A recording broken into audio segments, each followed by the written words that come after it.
let's start her up. In advanced flight mode, you can't just up the throttle and start up. You have to actually scroll down to it and select it. So engine on. Alright, my engine icon turned white. You see the blades are turning counterclockwise. Everything's spooling up. My RPM gauge just turned yellow. Alright, when it goes away, that means that I'm ready for flight. There it is. It just went away. Ready for flight. Okay, this kind of confined area back here. I'm gonna hop on over to the main pad on the tarmac, and I'll talk about some stuff over there. Alright, really, really gentle control movements.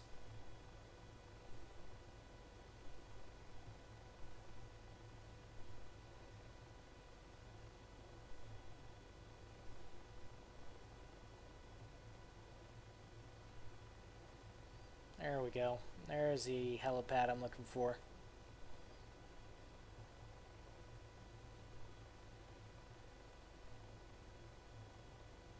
So you see I'm drifting to the right. That's because I'm not arresting my tail rotor translating tendency. Okay. Here we are. The main helipad.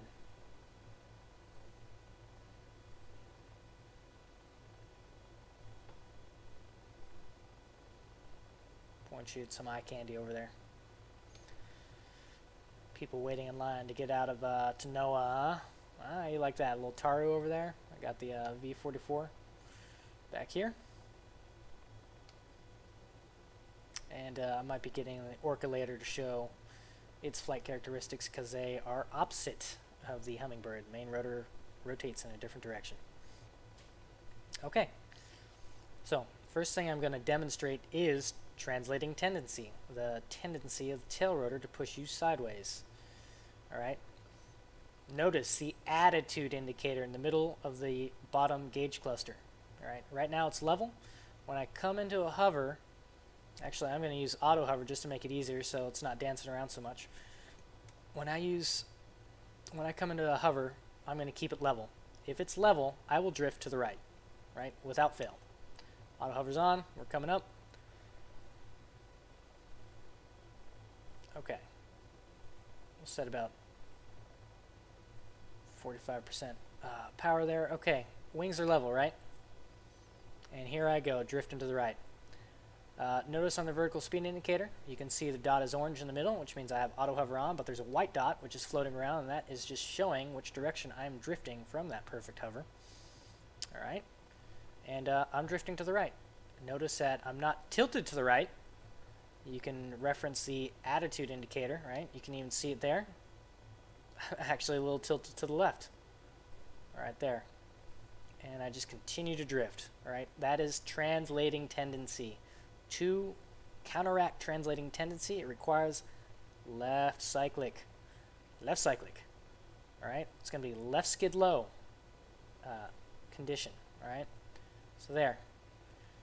You can see the orange is over the white, which means I'm in a perfect hover. If you look at the attitude indicator, you can see an ever so slight left skid low condition. Might be a little more pronounced right there. Yep, you can see it. You see those orange wings are dipped a little bit to the left of the white line. Alright. And go into the outside view. I'll drop down a little bit lower. Come back over the runway.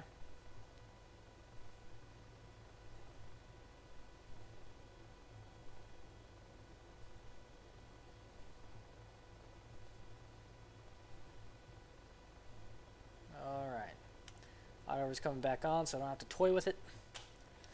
There. Much better showcase of the left skid low condition. Right? Autohover's on. It's trying to correct for the translating tendency for me, which is nice. Right? You can see very clearly here that the left skid is lower than the right skid. It's because I have to use a little left cyclic. You can even see the main rotor plane is tilted to the left. Right? That's because air is being blown blown from right side to left. I know I said earlier from left to right, but apparently I was wrong. Okay, so yeah, Main rotor is blowing air to the left of the airframe, thus pushing the airframe to the right. Okay, so that is translating tendency. Now you know why I will never fly straight and level. It might bug some OCD people, but that's just the way real helicopters work. Nicely simulated in ARMA. Good job.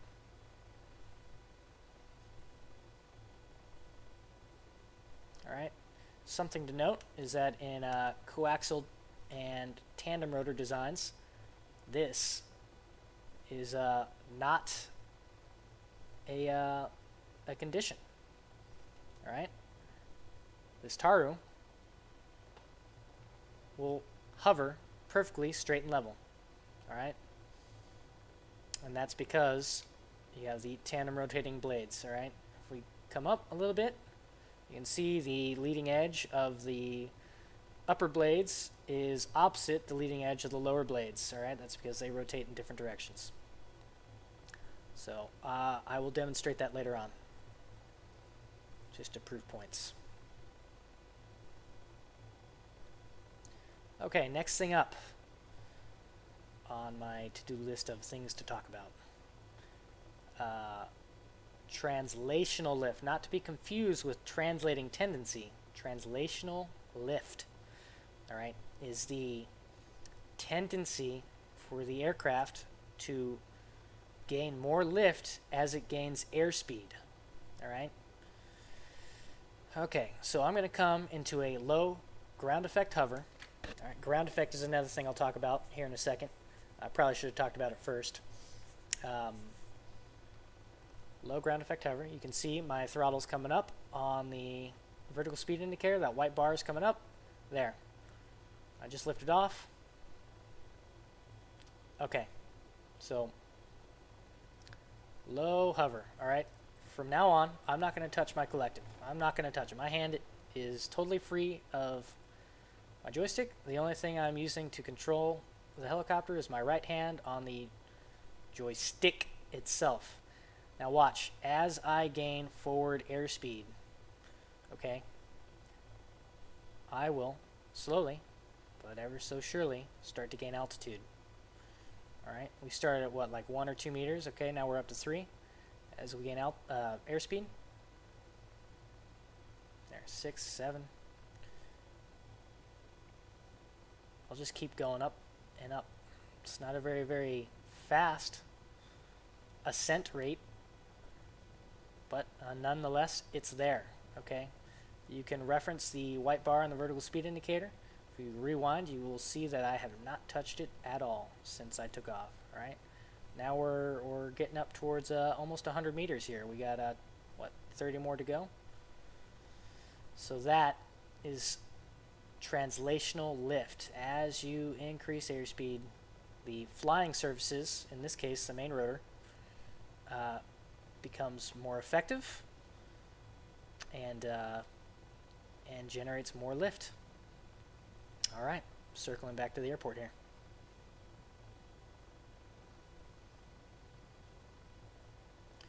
All right, we'll talk about ground effect. Ground effect is the it goes back to the main flying surfaces again. The lower you are, well, not the lower, it's very specific actually. 1/2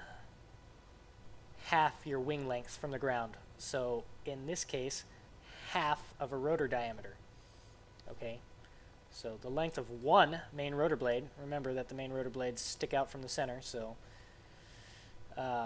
half of a main rotor disc close to the ground, you will start to experience ground effect. Ground effect is like, think of it as a cushion of air underneath of your aircraft. You're pushing air down, and the closer you are to ground, the less room the air has to go.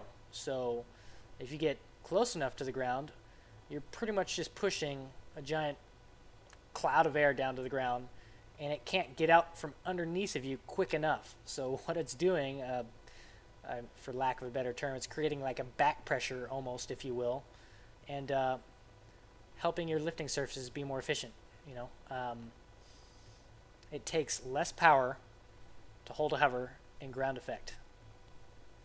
It takes less power to fly at a given speed than it would to fly that speed at a higher altitude.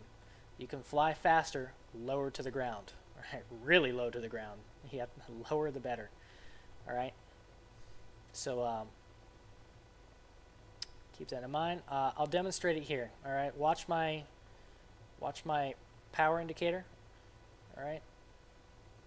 I'll just come into a hover over this H. Auto hover's on. All right. So I'm not messing around with it. There. All right. So that's about a perfect hover. Just about. Playing around with it. Okay, right there. We're going to call that, it's just shy of 50%, so we'll call that like what, 47%? 47% power with no weight on board. I don't have anybody inside of this.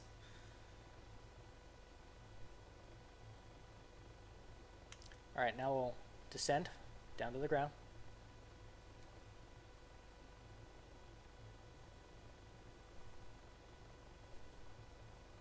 Ooh, see right there. I didn't even have to arrest my descent. The ground effect caught me. You saw how I kind of cushioned my fall. I never even touched the skids. As I came down, I settled and I even popped back up a little bit. All right. Auto hover's back on. All right. You can definitely see a big difference. So I would call that now like what, 44% maybe, 44% power compared to the 48%, 47% it was taken before. All right. More exacerbated. What a word. With more weight, okay? So ground effect will be your friend, as will translational lift the heavier you get. All right? So you can use ground effect. Sometimes you can only hover in a ground effect. There's too much weight in the helicopter. You can't take off, but you can hold a hover in ground effect. And if you can hold a hover in ground effect, that means you can use translational lift to take off. So you get into that ground effect hover, which in this case it would be full power, and then you would slowly start gaining airspeed, and as you gained airspeed you could start to lift off. Once you got off the ground, everything would be set. Now, of course, you'd have to plan for that on your descent, so stuff to think about. Okay, so I talked about ground effect, I talked about translating tendency, translational lift. I'll demonstrate the effects of torque on the aircraft. Alright, so I can't do this with auto hover. Auto hover will keep my nose pointing in the same direction no matter how much power I apply. So auto hover is coming off. There, auto hover's off. Start to see I'm already starting to get a little squirrely. Okay. I'm going to center my joystick. Alright, I have a little tiny bit of left pedal in. You can't even see it down there. Hardly any. Alright, centering my joystick, and the helicopter will start a very slow rotation to the right. Alright, I will play around with the cyclic here to keep me centered over one spot. You can see the nose is moving slightly to the right. Okay, again, with more weight means to hold this hover I would have more power, and if I had more power the nose would spin faster, so this would be happening quicker with more weight. Alright, think about that later. Okay, so I'll add power this time, or not this time. I'm not going to touch my pedals. Joystick is going to remain centered. I'm only going to play with the cyclic in order to keep myself from spinning out or rolling in such a way that I would crash. Okay, so as power comes in, the aircraft will start to rotate more and more to the right at a quicker rate. Right, power's coming in, power's coming in. There it is. You can see. All right, now I'm spinning real fast, okay?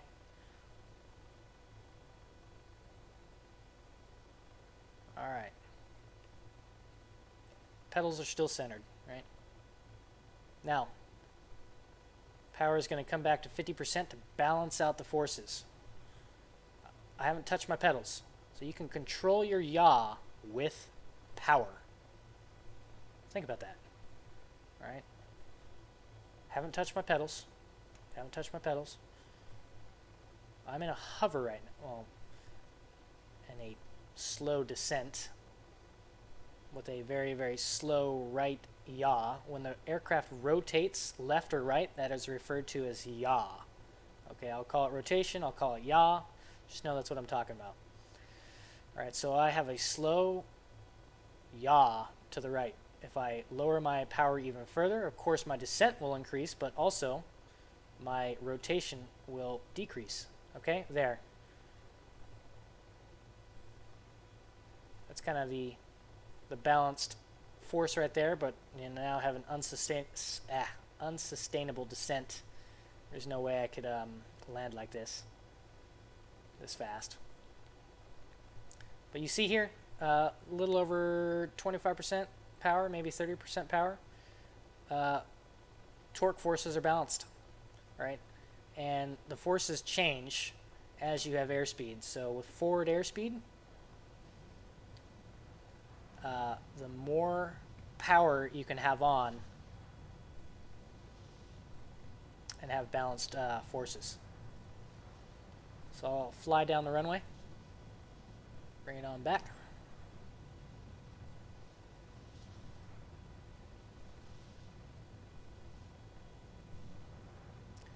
There's a runway. I'll grab the center line and demonstrate that I can have a little bit more power with forward flight. No rotation. What we're looking for is lack of rotation here.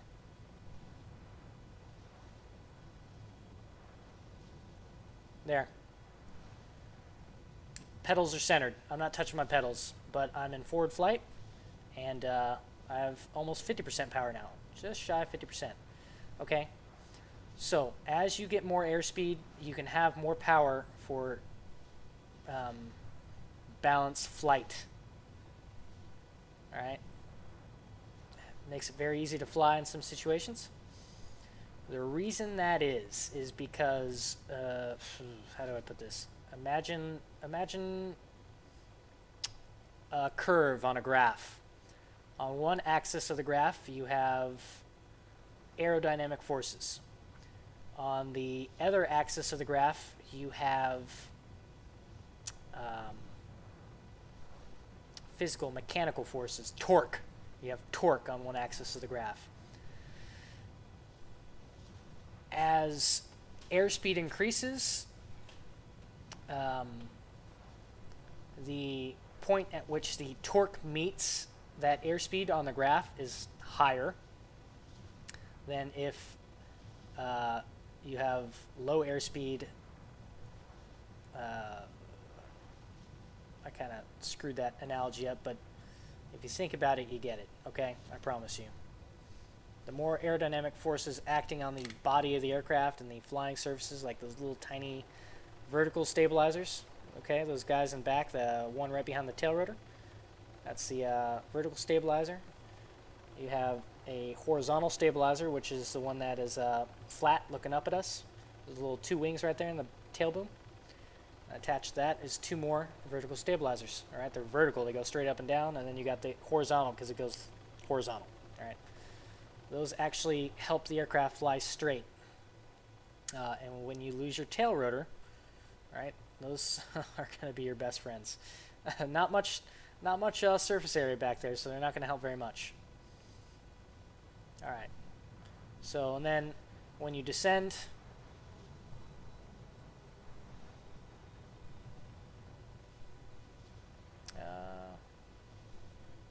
it takes right pedal to keep the nose trimmed to forward flight. Right? When you have power on, it takes left pedal to keep the nose trimmed to forward flight. When you have power off, it takes right pedal to keep the nose trimmed to forward flight. All right, I'll demonstrate that more succinctly back at the airfield.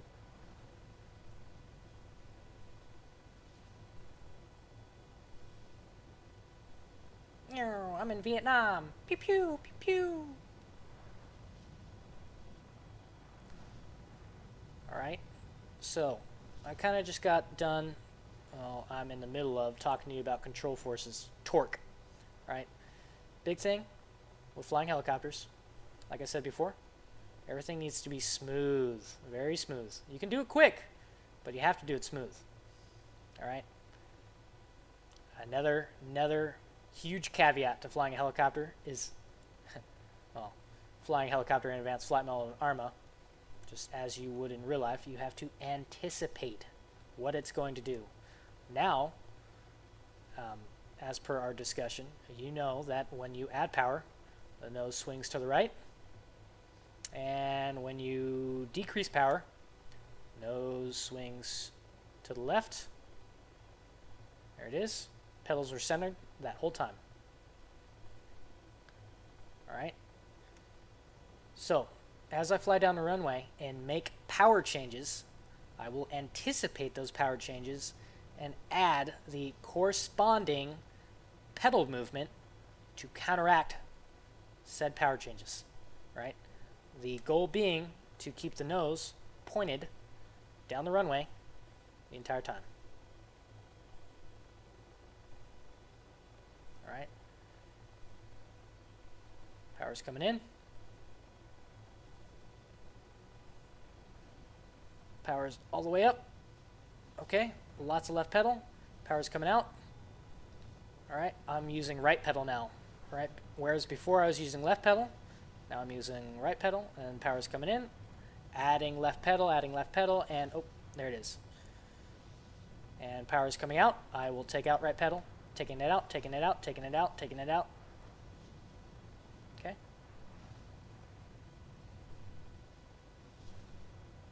Here, I'm going to go fly over the water so you can more clearly see the rudder pedals down there in action.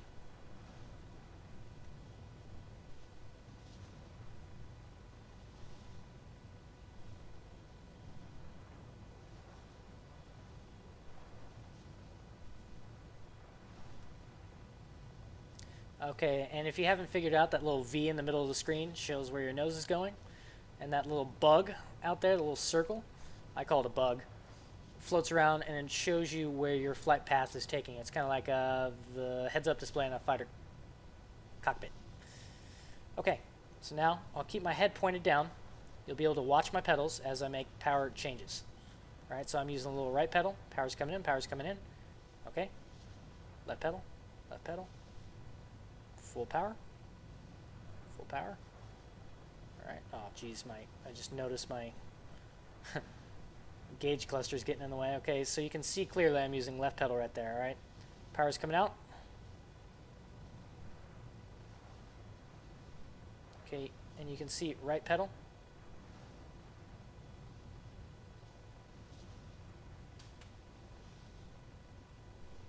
And then as the aircraft slows and stops completely, I'll add more power and you'll see left pedal come in. All right. Notice the nose will stay pointed in the same direction. Power's coming in. All right. Neutral pedal right there and left pedal. Left pedal, left pedal.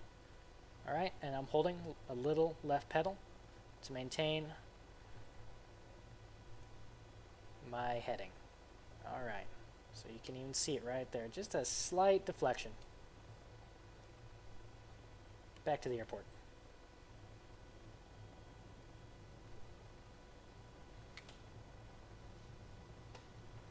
All right, this will be a good time to show you translating 10C in forward flight. Your reference is going to be the attitude indicator on the center gauge cluster. All right, I have full power. I have high speed. You can see quite a huge deflection. All right, like right there. But I'm flying straight line over the ground. Okay, that's just the way helicopters work. And then when the power comes out, however, lots less air pushing you, and you're almost flying straight and level. In fact, you actually just might be. Power off. You can fly straight and level.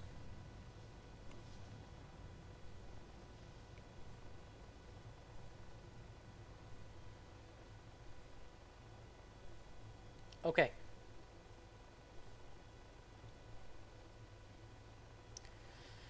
All right, so now you know how the helicopter reacts to power inputs, okay? But what about airspeed changes, okay?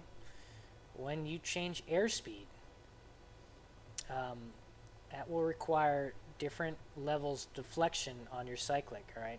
I say the word deflection. I'm talking about I'm talking about your distance from neutral, okay? You know, when you are sitting here on deck like I'm about to be, okay? I'm not holding my joystick. My joystick is neutral. That is the neutral position. When I talk about deflection, I'm talking about movement in any direction, right? I'm deflecting my joystick to the left, deflecting it left and back, right? It's kind of cool because you can actually see the main rotor plane change. All right. Let's get off the runway.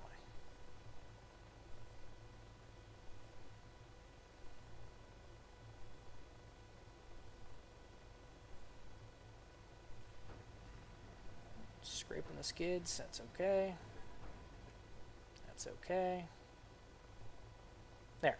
All right. So, we were talking about airspeed and its effect on the aircraft in flight. Okay, so this may make a lot of sense or it may be counterintuitive. It just depends on the person. But unlike standard flight model in ARMA, where you can, you know, push the joystick. I say push, deflect. I'll use those terms interchangeably. You know, in advanced flight or standard flight model, you could, you know, push the joystick halfway forward to start getting that forward speed. All right, and you just keep picking up that speed, picking up that speed, picking up that speed. All's good and dandy until you eventually would hit top speed. You know, basically pushing the joystick further forward, it would just speed up your time to full speed, if that makes sense, right? If you're in an advanced flight model and you push the cyclic forward, as you gain more airspeed, you will have to deflect further into that force. So I have probably 1/4 inch of deflection going right now, forward. Okay, as I gain airspeed, the nose is going to want to come up, right? I'm just going to hold the joystick right here. As I gain airspeed, right, the nose is coming up until I stop gaining airspeed. Okay, we're slowing back down. I've frozen my hand, all right? And the nose comes back down to where it was. It's pretty much like an airplane where you trim it out, right? It's trimmed out to this attitude at this power setting. And it's going to oscillate a little bit until it finally finds its zen, right? What I'm saying, the point I'm making is that as you gain speed, the nose is going to want to go up. All right, I think that's called pushback, I think, in real life, is the term pilots use for the tendency of the helicopter to want to nose up in forward flight, or flat back, maybe. All right, so as you gain forward airspeed, you just have to keep deflecting ever so slightly and smoothly in anticipation forward. So as I gained airspeed, I'm pretty much at top speed right about now. All right, my joystick, I'll never be able to push my joystick all the way forward unless I want to initiate a descent into the ground and pancake. All right, I'm holding my joystick about halfway forward. Halfway forward is as far as I can push it to get fast forward flight, full speed at forward flight, level altitude, sorry.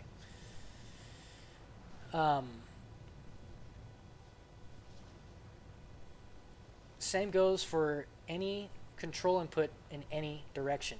If you do that to the left, the faster you go to the left, the more you have to roll the cyclic to the left and to the right. Same thing.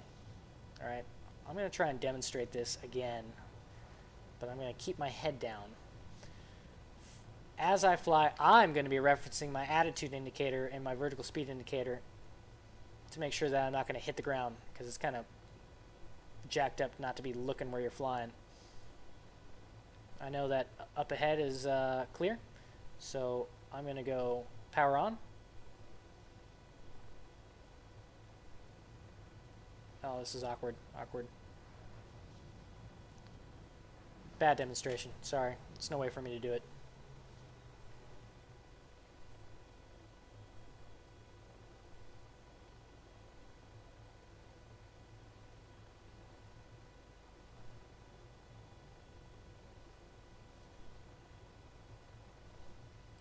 Alright, well, the point being that as you fly faster, you have to push further into that direction to counteract the tendency of the nose to want to push up. In a turn, in a high-speed turn, there will be a tendency for the helicopter to want to do the same thing still. Alright, I will get myself into that situation. There are two ways to correct, either to push even more or to lower collective. Right? There. In that turn, what you saw, the nose started to, you saw that little V right there? It started to go up above the bug.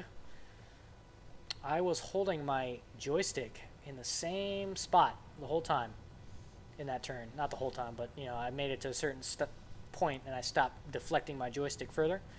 And the helicopter wanted to continue, the nose wanted to continue coming into the turn. It wanted to give me a tighter and tighter turn radius. And I had to push further down on the cyclic. There it is, it's doing it again. It's creeping up, creeping up, creeping up. You have to push down. You have to physically push forward more than what you already have. It's more that flat back, blowback, I think it's blowback, is more pronounced in a turn, by the way.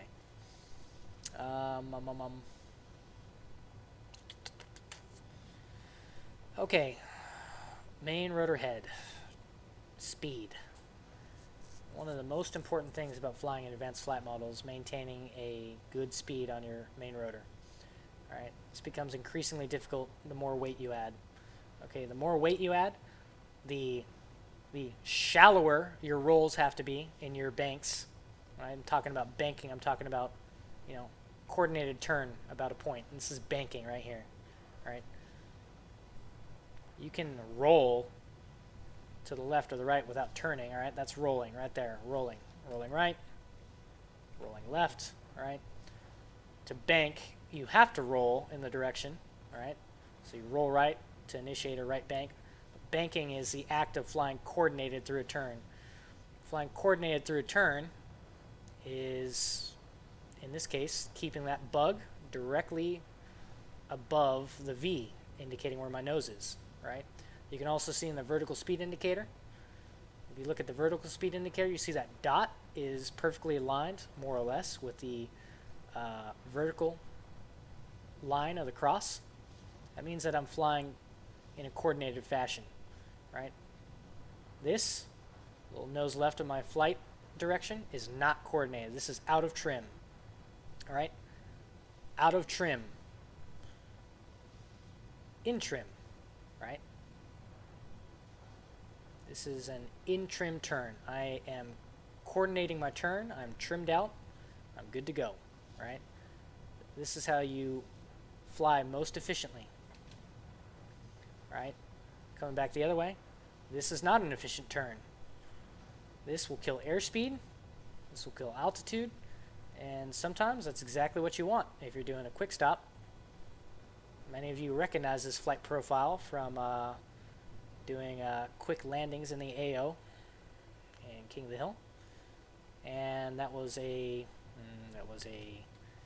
skid. When your nose is on the inside of your turn radius, that's skidding, and when your nose is on the outside, that's sliding.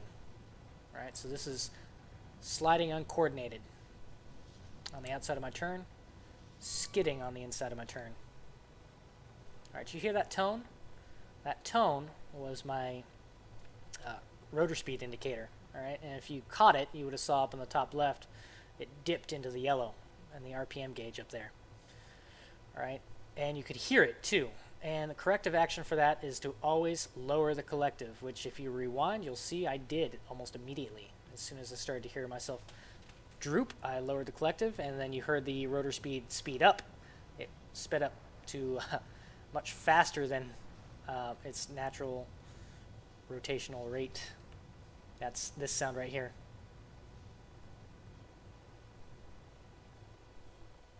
Okay, that's not the sound. That's not the sound I was looking for.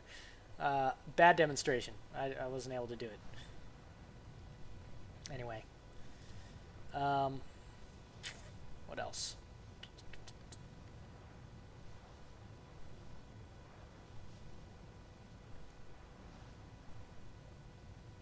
I was a little too close for comfort, I think. I'll bring it back over to the airport. I was talking about rotor speed. And saying I already talked about how weight affects rotor speed. Alright, which I might have to back out to the editor and load this thing up with some weight. I told you that you have to have shallower bank angles. When you are not loaded up, you can freaking crank and bank this thing. Look at it, I'm like at a 60-degree bank angle right there, low to the ground. Right? You know, I could do this all day. All day. As long as I don't crash. Right? Could not do that with this thing loaded up full of people. You can't. You can't do it. You're asking the main rotor to not only lift your fat bodies up, but also drag you around a turn, right? Think of it like this. Think of a giant arrow pointing straight up out of your main rotor, okay? That arrow is your lift. When it's pointing straight up, you are producing the most lift. You have the most effective lift when you are straight up and down. As you bank it to the right, you are changing direction. You are using a component of your lift to actually change your direction, right? So now imagine that arrow that points straight up is now pointing to the right, okay? And it leaves, well, imagine, we'll call it a compound arrow, all right? One is pointing straight up, vertical, from the aircraft right now. Vertical meaning straight up that way, right? And you have one that's pointing straight up from the main rotor itself. And when they combine, you have the most lift, right? But as you roll to the left, eventually you have nothing going up, right? All of your lift is being pushed sideways. If you're 90 degrees, you can't stay airborne, right? You'll go down. That's because nothing is holding you up, all right? And the more weight you add to this equation, the smaller that force that's keeping you up becomes, right? And that is an arrow at the bottom of your helicopter called gravity, right? That arrow gets bigger and bigger with more weight. This is very, very simple layman's terms. But if the lift arrow above your helicopter is larger than the gravity arrow below your helicopter, you'll go up. If the gravity arrow is bigger than your up arrow, you'll go down. All right, and as you roll, the gravity arrow is pretty constant. It is just the weight of your aircraft with all its occupants, gas, ammunition, whatever. But the up arrow changes with your power setting, right? Your power setting, which is a function of main rotor speed, and also when you turn, right? That arrow gets smaller as you turn. Okay. Going back to it, you are using less power to lift the helicopter. Less power is going up. Instead, it's being used to turn you. And that gravity arrow starts to look much, much bigger compared to the up arrow. Like I said, that was layman's terms. That was probably pretty painful for some of you more educated types when it comes to flying. I'm sorry. But I'm flying around in ARMA and trying to talk at the same time. I guess I just can't multitask. Okay. So when you load this thing up, you have to go slower too, because going back to that up arrow, that when you tip this thing forward, it's like the same thing as rolling. All right, when you roll, the main rotor doesn't care which direction it's facing. All right, the main rotor doesn't care. The main rotor is round and it spins in a circle. It doesn't care what you do. All right, when you tip it forward, it's the same as rolling it sideways. Right, it's the same as doing this. You can fly in any direction with a helicopter. Your sideways flight is only limited by your tail rotor's ability to counteract the aerodynamic forces acting on the body of the aircraft. Side note. So, when you are weighted up, you have to fly slower. You will fly slower. And it's just a fact of the matter. You're going to be using all sorts of power. You're going to be gobbling up all arm loads of collective here. You're going to be full power, and you're going to be going like 150 kilometers an hour. And then you're going to want to turn. And then you're going to find that unless you slow down for that turn, you're just going to go down. You're going to kill your rotor RPM. It's going to do what we call decay. Decay means it's slowing down. Your main rotor RPM will decay to an unsustainable rate. You'll get that dreaded beep. That right there. The little RPM gauge up there in the top left will go yellow, if not red, which is really bad. You're going to have a bad day. All right. And I'm going to back out of ARMA here real quick. Go back to the editor. Load up a Hummingbird, right, with the benches full of people. And you'll see what I'm talking about. I'll demonstrate it.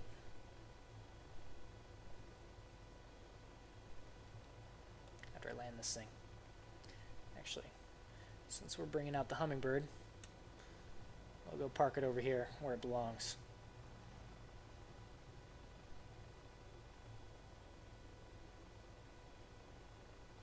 Oh, that's another thing I haven't talked about. When you add power or collective, it also it causes the nose to go up. Not so pronounced in the Hummingbird, but you fly something like the Mohawk, super pronounced. Okay, I will be right back in a Hummingbird.